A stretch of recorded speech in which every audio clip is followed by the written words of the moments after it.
Hey, Mama. What's up, Pops? Demetrius, we need to talk. Can I put the Chinese food up first? Boy, sit down.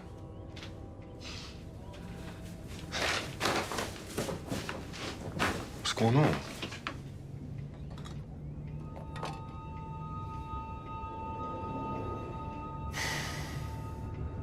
I was doing laundry, and I found this in your room. So you a policeman now? Some kind of secret agent? Because them men need weapons to do their job. What kind of job you got? You need a gun. Charles. No, Lucille. We got us a man now. He don't need his mama to protect him. He done went and got a gun. Okay, we can start. Hey, Russell, how you doing today? Good, Malcolm. How's it going, brother? Can't complain. Just let me know how you want to start. First, can you tell me a little bit about what was the casting process like with the series BMF? I was the good fortune of getting a call from a dear friend, Tasha Smith, who directed the first 2 episodes, and then and she asked me to just come on board, and then have an opportunity to talk to Randy Huggins, and just gave me more layers to the character and to the world and what he was looking to do, and then also just knowing that I'd be reunited with working with 50, that was all those things. It was an honor. So it's an honor for somebody to reach out and call you and say, hey, I love your work enough that I would love to bring you aboard. And then when people that you're going to be potentially working with, the willingness to just kind of reach out and give you more context and more information about what you'll be working on. So tell me a little bit about your character playing Charles Flenory. Yeah, I mean, Charles is a deep a man of a deep faith. He's a musician, and he's just a hardworking man, a hardworking husband, a hardworking father, and he's, as we say, he's one of those everyday people, and he looks for the simple joys of life. He knows you have to go to work to put food on the table, to provide a roof over your head. And he's also knows that, hey, I want to go to church and rejoice with my God and sing and play. And then, but at the same time, the circumstances that surround them make a lot of that difficult. And, as the years went on, as their kids got older, it became more and more of a challenge. And it was just about, meeting that challenge head on as an actor and sort of drawing from, the men that I know, the information I got from Mrs. Flenory, and kind of putting that together and creating a character and breathing life into him. Absolutely. And Detroit, actually, there's a lot of things going on as far as economically. A lot of families are trying to keep families together. So seeing how Charles was trying to be between the 2 brothers with Big T and Big Meech, what would you say the communication is as far as loyalty and understanding what loyalty means within the families? Well, I think Charles, as a father, you have a different sense of loyalty, what the idea of loyalty is. You know what I mean? I think that he's loyal to his wife, but there to protect his children and his family. And I think that, he's thinking that, listen, I am the man of the house. I am the provider and the protector. And so he's really grasping with this new concept of his kids' desire and willingness to sort of venture out on their own, leave the nest prematurely, and for them to feel like that they're men now and they don't need the guidance or the tutelage of their father. And I think that Charles, just as a man, is having a hard time dealing with that shit. You know what I'm saying? Quite honestly. And so again, you get frustrated, you get mad, you get upset because you understand why your boys are trying to leave the nest and why they're trying to go off. But at the same time, you're saying, I see what it is because I'm not, in his mind, I think he's saying, because I can't do enough. And so any man is going to be pained and frustrated with that reality, that your boys don't look at you the same because as a man, you can't provide and protect them the way that they should be. Definitely. What do you feel like is a few things Detroit faces right now, as far as with the media and just trying to, put it together, what I'm saying, just survive right now, survive in society. What do you feel like a few things are?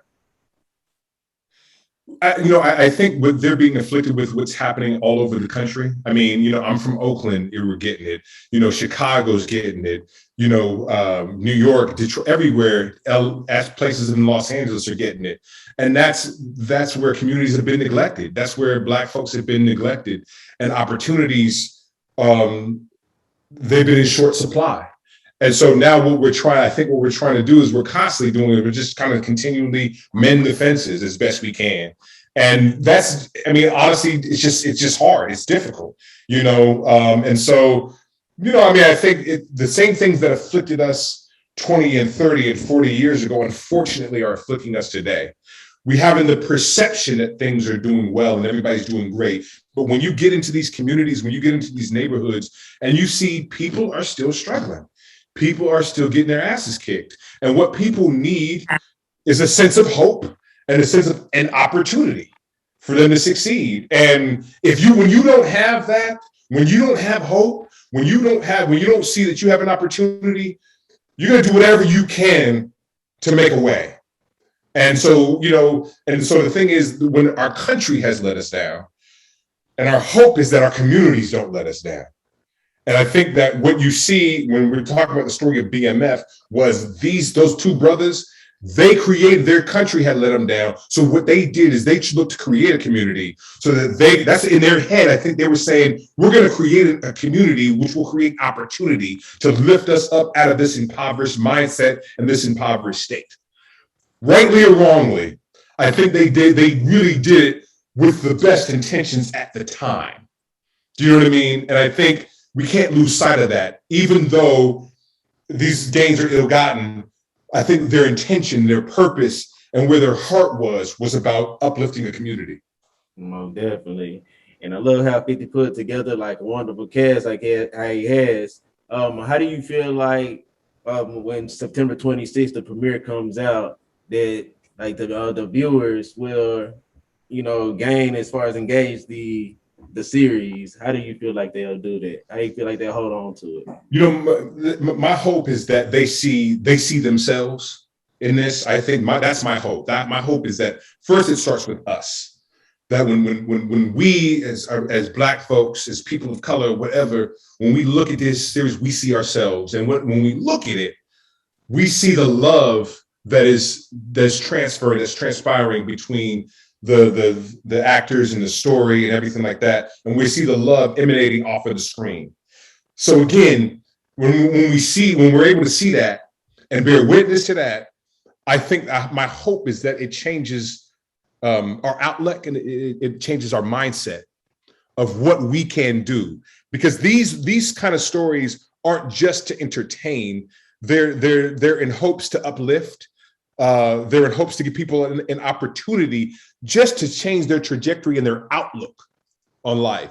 So when you go from, I can't to I think I can to I will, and to eventually to becoming, this is what I do and this is what I've done, so that everything becomes proactive. And I think that we're at a real pivotal point in our storytelling in Black, where we're changing that trajectory, we're changing those images. Because when we're now able to tell stories our way, right? I think we're telling these three-dimensional stories that go to a deeper layer, at a deeper point, that people can eventually, as the Tin Man says in The Wiz, what would I do if I could suddenly feel? Most definitely. This will be my last question. What does loyalty mean to you? The word loyalty.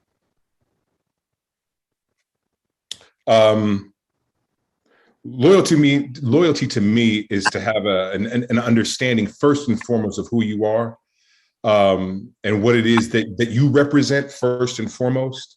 And then it's about looking for like-minded individuals so that you all are representing and abiding by the same sort of rules, if you will. Do you know what I mean? Because you can't be loyal to somebody that is not loyal to something or someone else. So whether that is that you are loyal to God, that you are loyal to the good book, that you are loyal to a universal law or universal spirit. And so what you then intend to do is you're looking for somebody who is loyal to those same tenets, right? And so when you see those like-minded people, then in turn you are then loyal to each other. You are there. That means now, because someone has my back, whether it be the universal law, whether it means your belief in that, then I can have somebody else's. And so then therefore, as a byproduct, because we have something in common that we believe in and that we're loyal to, it makes it easier for me to believe and be loyal to those said people. Yeah, absolutely. I appreciate that. Mr. Russell, I was wondering, could you I'm sorry, Malcolm, we're out of time. Okay. Brother, thank you. All right, thank you for your time. All right.